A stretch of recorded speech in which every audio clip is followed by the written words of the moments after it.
E pa ovako ljudi, imali smo hejt između grafitera, skejtera, roleraša, brejkera i parkuraša i sad imamo između strejtera, Mario, naš predstavnik, i ovdje je, kako kažem da se izrazim, Fejter, nikad fejter protiv fejter koji predstavlja alkoholnu industriju.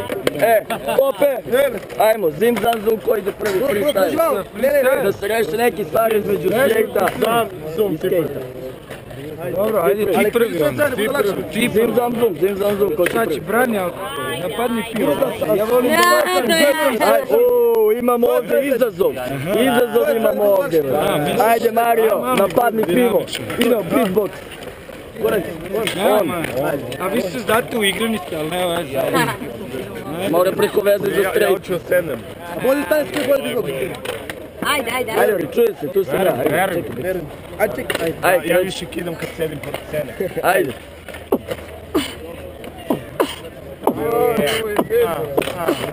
Ja više volim kada sedim pored stene. Ne treba mi batice, ja sam jači od scene.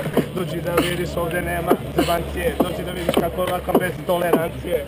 Ne volim pivo, ali šta da radim. Ima tu dečko koji iz vena ga ne vadi. Miki, moj tebra. Dođi da vidiš, brate, gdje je pivo sada.